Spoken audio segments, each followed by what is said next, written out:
بسم اللہ الرحمن الرحیم، الصلاۃ والسلام علیک یا رسول اللہ وعلی آلک واصحابک یا حبیب اللہ۔ بیٹے میں نے سود پہ بات کرنی ہے آج خاص کر کے، کیونکہ یہ سود جو ہے نا، یہ ایک بہت بڑی لعنت بھی ہے اور بہت بڑے بڑے مسائل پیدا کرتا ہے۔ اور یہ پیدا کرتے کن کی ہے؟ کون اس کے زیادہ تر قائل ہیں؟ یہود اور ہنود، یہ دو ہیں۔ ہنود کون ہے؟ یہ ہندو، برہمن۔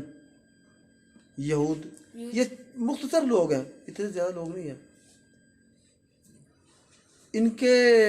ان کے مفاد میں ہے سود۔ سود اکثریت کے خلاف ہوتا ہے، اکثریت کے مفاد کے خلاف ہوتا ہے اور اقلیت کے مفاد میں ہوتا ہے۔ اس کی وجوہات میں بتاتا ہوں بیٹے۔ یہ سود اقلیت کہتے ہیں کم لوگوں کے، تھوڑے لوگوں کے مفاد میں ہوتا ہے، چند لوگوں کے مفاد میں ہوتا ہے، اور اکثریت کے مفاد کے خلاف ہوتا ہے۔ کیونکہ اکثریت کی ہے؟ غربا کی ہے، متوسط کی ہے۔ تو یہ سود کا مطلب کیا ہے؟ سود کا مطلب ہے ایسے پیسوں کا مطالبہ کرنا، ایسی چیزوں کا مطالبہ کرنا جو اس نے دیے ہی نہیں۔ میں 100 روپیہ دے کے 110 لینا، 101 روپیہ لینا۔ 100 تو اصل رقم ہوئی، 101 110 کیا ہوا؟ اگر 10 نہیں دیے تو پھر اس کے اوپر بڑھا دیے، اگلے مہینے اس 10 کے اوپر بھی بڑھا دیے جرمانے کے نام کے اوپر۔ یہ سب سود کی قسمیں ہیں۔ سود کہتے کس کو؟ سود کی قباحت کیا ہے؟ سود کا مطلب ہے چند ہاتھوں میں سرمایہ کو بند کر دینا اور باقی ساری قومیں غلام۔ آپ کو ابھی اس کا اندازہ نہیں ہے، کیونکہ بینکوں کے اندر جو لوگ سود سے پیسے لیتے ہیں نا، پتہ ہے جان نہیں چھوٹتی۔ جائیدادیں بھی دیکھو، سود کے پیسے لے لیے بینک سے ایک آدمی نے، فرض کرو اس کی 10 مرلے جگہ ہے، اس نے اس کے بہیو کے اوپر، سود کے اوپر اس نے پیسے لے لیے بینک سے۔ اب سود سے پیسے ایک مہینے نہیں دے سکا، دوسرے مہینے اس کے اوپر بھی سود لگ کے آ جائے گا۔ وہ کسی وجہ سے نہیں دے سکا، تیسرے مہینے وہ جو جرمانہ لگا تھا نا، اس کے اوپر بھی آ جائے۔ ایسے بڑھتے بڑھتے اس کے اوپر ایسے ہی کاغذ، اب اس مہینے تمہارے اتنے ہو گئے، اس مہینے اتنے ہو گئے، اس مہینے ہو گئے اتنے ہو گئے۔ وہ اتنا بڑھ جاتا ہے کہ انسان جب دے نہیں سکتا تو بینک کہتا ہے کہ تم بینک کرپٹ ہو گئے ہو، لہذا تمہاری جائیداد جو 10 مرلے تم نے اپنی حلال کمائی سے خریدی تھی، وہ بھی اب تمہاری نہیں، ہماری ہے۔ آ کے قبضہ کر لیتے ہیں، دیکھتے ہو، پتہ نا، قبضہ کر لیتے ہیں۔ یہ ہے سودی نظام کی پہلی قباحت۔ اگر اس کو ہم لیگل کر دیں تو پھر جو ہے نا، جیسے انڈیا کے اندر ہوتا ہے، لیگل ہے، قانونی حیثیت ہے اس کو، تو لوگوں نے دفتر بنائے ہوئے ہیں، پھر گنڈے پالے ہوئے ہیں انہوں نے۔ تو سود کے اوپر پیسے تو اسی نے لینے ہیں جس کے پاس جو غریب ہے، وہ سود سے ایک دفعہ پیسے لے لیتا ہے، پھر کرتے کیا ہے اس کو بیاج بولتے ہیں، ادھر بیاج جیسے لفظ بولتے ہیں ہندوستان کے لوگ۔ تو وہ لے لیتے ہیں، تو بعد میں وہ دے نہیں سکتے تو گنڈے ان کے بیوی بچوں کو بھی مارتے ہیں، بیلٹوں کے ساتھ مارتے ہیں، اور قانون ان کو تحفظ دیتا ہے کہ ٹھیک ہے تم نے پیسے دینا ہے دو، کیوں نہیں پیسے دے رہے؟ ایسے پیسے جو لیے ہی نہیں وہ مانگتے ہیں۔ تو کہنے کا مقصد ہے کہ جو ہے نا، سود کی سب سے بڑی بات یہ ہے کہ چند لوگوں کے ہاتھوں میں، ایک آدمی دفتر بنا کے بیٹھا ہے، پورا گاؤں اس سے پیسے لے رہا ہے، اس کے پاس کچھ بھی نہیں، بس لکھ رہا ہے آج تمہارے اتنے ہو گئے، تمہارے اتنے، وہ کما کے اس کو آگے دے رہے ہیں سارے، وہ اور لوگوں کو غلام بنا رہا ہے۔ مطلب 10 آدمی ایک دفعہ اس نے غلام بنا لی ہے، غلام ہی ہے نا، جب تک پیسے نہ دو تو غلام ہی ہے۔ تو دفتر میں بیٹھا ہوا ہے، تو کہہ رہا ہے تمہارے اتنے ہو گئے، تمہارے اتنے ہو گئے، تمہارے اتنے ہو گئے، وہ پیسے وہ لا کے دے رہے ہیں اس کو، کما کے ادھر ادھر مزدوری کر رہے ہیں، وہ دفتر میں بیٹھا ہے، تو نے اس مہینے اتنے دیے، تمہارے اتنے ہو گئے۔ اب 10 آدمی ایسے ہیں وہ دوڑ دوڑ کے سارا دن ان کو فکر آتی ہے یار سود نہ چڑھ جائے میرے اوپر، اور پیسے جلدی جلدی پہنچاؤ اس کو. 10 آدمی اس کو دیتے ہیں، پھر آسا 10 آدمی بڑھتے بڑھتے وہ پورے پورے گاؤں دیہات شہر تک غلام ہو جاتے ہیں بینکوں کے. جیسے یورپ کے اندر ہے پورے کے پورے جو لوگ ہیں، یہ امریکہ کا یہ کیا نام ہے اس کا، یورپ، ہر چیز لیز کے اوپر ہے، گاڑی لیز کے اوپر ہے، ہر چیز لیز کے اوپر ہے، قبر تک لیز کے اوپر ملتی ہے. تو پھر بعد میں کیا کرتے ہیں؟ کچھ بھی نہیں ہے، وہ غلام ہے ساری. وہ نہ دو تو اگر قبر 10 سال کا اگریمنٹ ہے، اگر 10 سال کے بعد وہ دوبارہ نہیں ہے تو تابوت نکال کے اس کو گھر میں بھیج دیتے ہیں یا پھینک دیتے ہیں. وہ ان کا سسٹم ہے، دینے پڑتے ہیں ان کو. تو اس کی قباحت یہ ہے، سمجھ آ گئی نا. سود کی سب سے بڑی قباحت دیکھو، ہمارے علماء کرام بیان تو کر رہے ہیں کہ سود حرام ہے. حرام ہونے کی وجہ تو بتاؤ، کیوں نہیں لوگوں کو بتا رہے ہیں سود اللہ کے ساتھ جنگ ہے؟ جنگ کا مطلب کیا ہے؟ کیوں حرام ہے یہ تو بتاؤ. یہ کوئی نہیں بتا رہا کہ سود کی قباحت کیا ہے، یہ حرام کیوں ہے.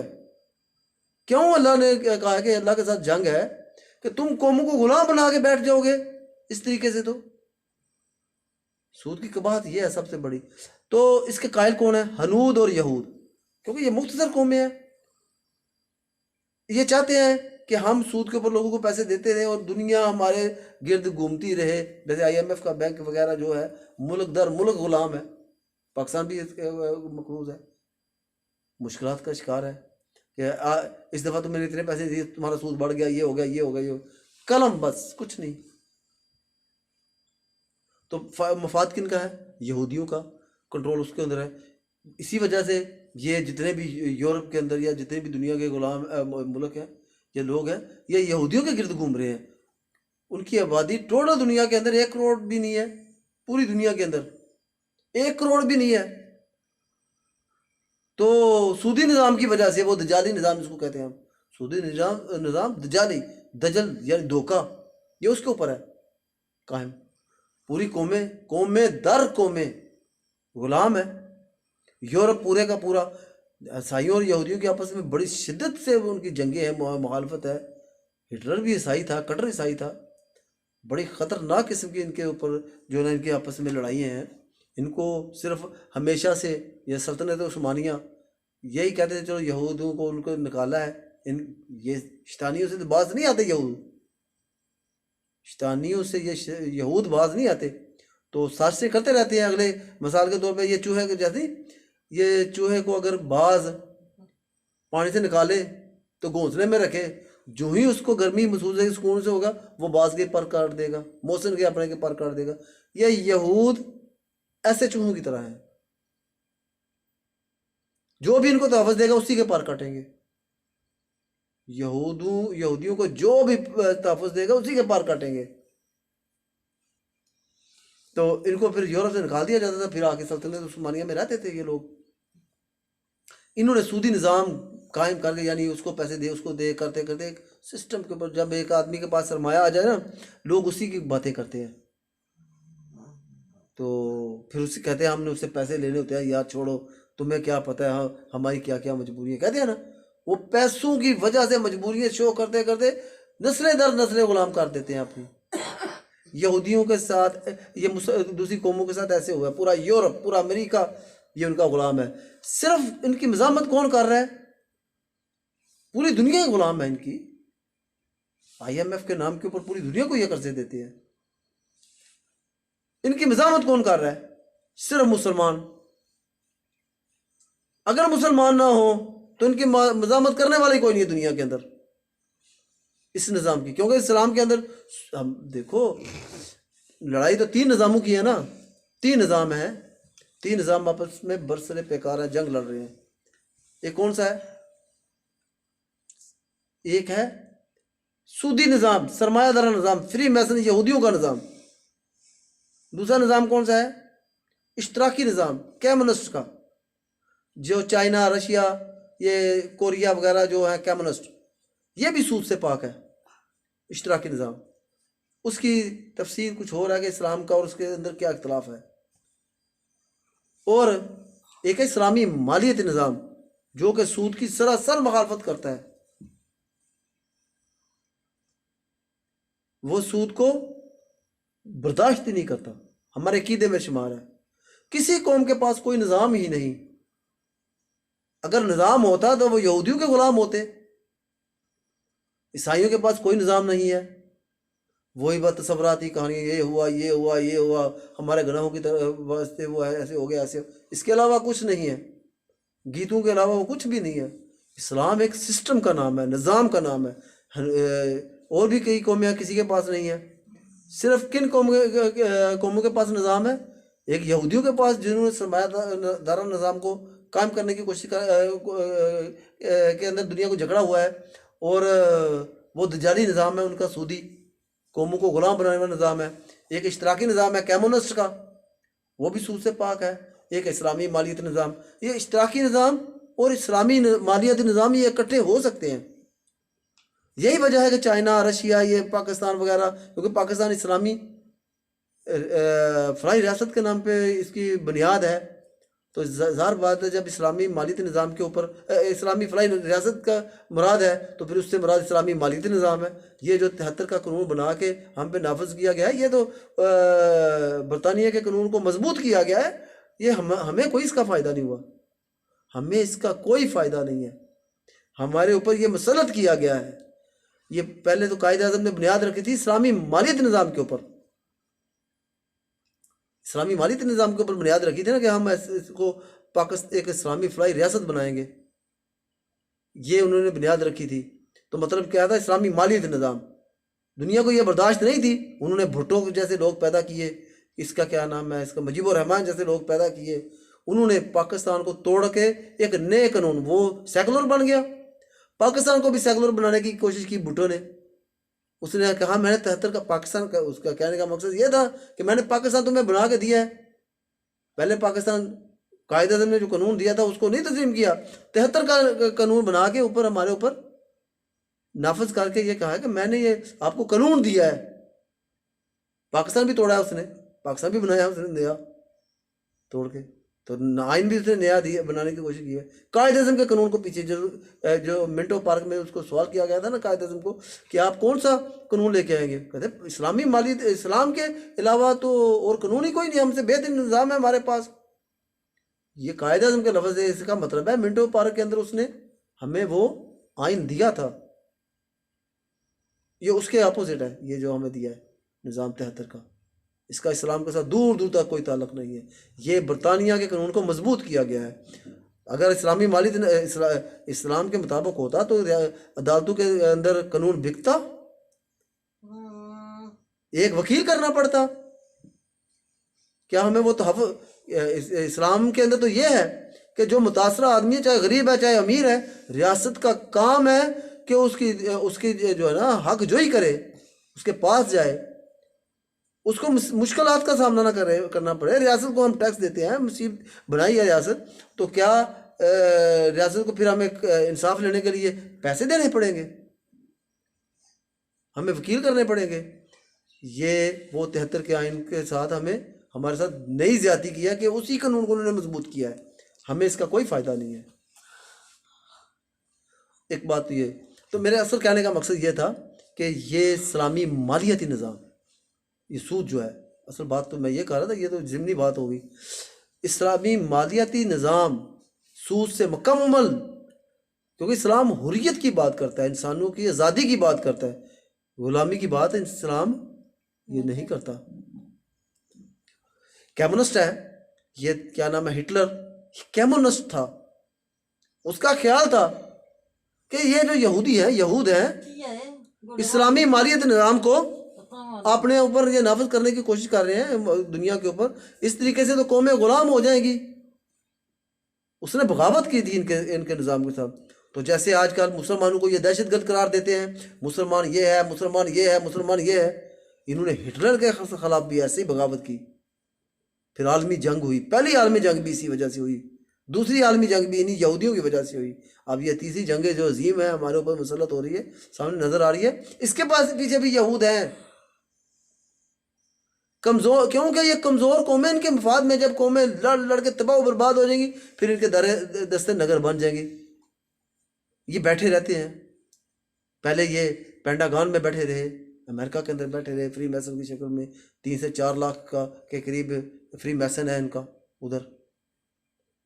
پھر عالمی جنگ ہوئی تو پرل ہاربر کے اوپر جاپان نے جب بم گرائے، خیال تھا نا کہ یہ یہود جو ہمیں دنیا کے اندر عالمی جنگ کو برپا کیا ہوا ہے، یہ خاموشی سے ادھر پینٹاگن میں بیٹھے ہوئے ہیں. انہوں نے پرل ہاربر کے اوپر بمباری کی تو امریکہ نے دیکھا کہ جاپان نے تو ہمیں عالمی جنگ کے اندر گھسیٹنے کی کوشش کی ہے، اس وجہ سے اس کے اوپر ایٹم بم گرایا کہ عالمی جنگ کو تم ادھر ہی رکھو. ہم نے تو اس جنگ کے بعد جو نتائج ہونے اس کے ہم نے فوائد حاصل کرنے ہیں، تو تم ہمیں عالمی جنگ میں گھسیٹ رہے ہو، ہم اپنے آپ کو کمزور کر لیں. انہوں نے پھر ایٹم بم گرایا ہیروشیما اور ناگاساکی کے اندر، تو عالمی جنگ جو بند ہو گئی، بند تو ہو گئی، لوگ ڈر گئے، سہم گئے، لیکن سسٹم کن کے ہاتھوں میں چلا گیا؟ یہودیوں کے ہاتھ میں، فری میسن کے ہاتھ میں، جس کا خمیازہ ہم آج تک بھگت رہے ہیں. یہ سرمایہ دار نظام کے اندر ہم جکڑے گئے، یورپ پورا چلا گیا، امریکہ پورا چلا گیا. اب ان کی نظریں مسلمان ممالک کے اوپر ہیں کہ ہم کسی طریقے سے اگر مسلمانوں کے اندر سے اس بات کو ہم قائل کرنے کے اوپر کامیاب ہو جائیں کہ سود جائز ہے، تو عرب اور مسلمان بھی جو نا اپنا جو مدعا ہے کہ سود حرام ہے اس سے پیچھے ہٹ جائیں گے، تو یہ خود بخود سرمایہ دار نظام کے اندر آ جائیں گے، یا اپنے نظام کو یہ بھول جائیں گے. ان کا خیال یہ ہے. اب جو چائنا، پاکستان، یہ سارے ملک جو اکٹھے ہو رہے ہیں، یہ اصل میں نظام کے اوپر لڑائی 3 نظاموں کی ہے نا، سرمایہ دار نظام، اشتراکی نظام، اسلامی مالیاتی نظام. یہ اشتراکی نظام اور اسلامی مالیاتی نظام اکٹھے ہو رہے ہیں، وہ الگ بات ہے کہ ان کا وہ خدا کو نہیں مانتے یا ان کا مذہب کیا ہے، ہم اس سے نہیں، یہ الگ بات ہے. اسلام خدا کو مانتے ہیں، ہم ایک اللہ کو پوجا کرتے، عبادت کرتے ہیں، یہ الگ بات ہے. ایک نقطہ جو ہے، جو نظام اس وقت سرمایہ کا نظام ہے، سرمایہ کا نظام ہے، جس کے پاس اکانومی ہے وہ طاقتور ہے اس وقت، کیونکہ اکانومی کے ساتھ تم ہر چیز خرید سکتے ہو، پیسے کے ساتھ تم ہر چیز خرید سکتے ہو. یہ مادی نظام ہے، یہ مادی دور ہے. اس کے اندر تم نے سرمایہ کے ساتھ دنیا کے ساتھ مقابلہ کرنا ہے، مادی نظام کے ساتھ مقابلہ کرنا ہے. تو یہ مادی نظام جو ہے ان کا کمیونسٹ کا اور مسلمانوں کا، یہ ایک ہے. یہاں پہ دونوں اکٹھے ہو سکتے ہیں، اس وجہ سے یہ اکٹھے ہو رہے ہیں آپس میں. باقی جو حقوق العباد ہے، جو سزائے وغیرہ جو کچھ ہے، وہ تو اسلام کا ایک الگ معاملہ ہے، کیونکہ وہ ہمارے عقیدے میں شامل ہے. تو میرے کہنے کا مقصد ہے کہ ہم نے دیکھو، میں ایک بات اور کرنے لگا تھا. قائد اعظم نے جب عالمی جنگوں کو دیکھا ہے نا، عالمی جنگوں کو دیکھا تو انہوں نے مشاہدہ کیا ہے کہ یہ جنگیں کیوں ہو رہی ہیں. یہ تو نظام کی جنگ ہے. کمیونسٹ کہہ رہے ہیں یہ سود کے سے پاک نظام ہونا چاہیے، اور یہودی کہہ رہے ہیں کہ سود سے نظام ہونا چاہیے. انہوں نے ایک کمپین چلائی ہوئی ہے ان کے خلاف، کمیونسٹوں کے خلاف، کہ تم جو ہے یہ ہٹلر دہشت گرد ہے، فلاں ہے، فلاں ہے، فلاں ہے. عالمی جنگ کو انہوں نے برپا کر دیا. عالمی جنگ کو وہ مد نظر رکھ رہے تھے کہ یہ سسٹم آپس میں لڑ رہے ہیں اور دوسری قوموں کے پاس نظام ہی نہیں ہے، اور جس قوم کے پاس نظام نہ ہو وہ تو غلام ہوتی ہے. تو مسلمان تو یہ آزاد قوم ہے، اس کے پاس تو نظام موجود ہے، مالی نظام ہے اس کے پاس. دیکھو اسلام تصور نہیں ہے بیٹے، میں پہلے کہہ دیا، اسلام کیا ہے؟ ایک حقیقت ہے. اسلام ایک سسٹم کی بات کرتا ہے، اسلام سسٹم کے ساتھ چلاتا ہے. قتل کرو گے یہ سزا، چوری کرو گے یہ سزا، فلاں کرو گے یہ ہر چیز کے اوپر ہر قسم کے حق بیان کر دیے. وراثت ایسے ہے، فلاں ایسے ہے، فلاں ایسے ہے، فلاں ایسے ہے، ہر چیز بیان کر دی. تو وہ مشاہدہ کر رہے تھے، اسی لیے وہ کہتے تھے ہمارے پاس اسلام سے بہتر نظام ہی کوئی نہیں ہے، اس لیے ہم پاکستان کو اسلامی فلاحی ریاست بنائیں گے، یعنی پاکستان کے اندر اسلامی مالیتی نظام ہوگا. تو پھر یہ کون سی ضرورت پڑی کہ ہم 73 کو آئین کو بناتے؟ پھر کیا ضرورت پڑی ہمیں؟ یہ تو برطانیہ کے نظام کو مضبوط کیا گیا ہے. اگر برطانیہ کے نظام کو مضبوط نہ کیا ہوتا تو عدالتوں کے اندر ہمارے یہ حالات ہوتے کہ امیر کے پاس پیسہ ہے. جیسے دیکھو ماڈل ٹاؤن کے اندر کتنے قتل ہوئے ہیں. یہ کیا نام اس کا جو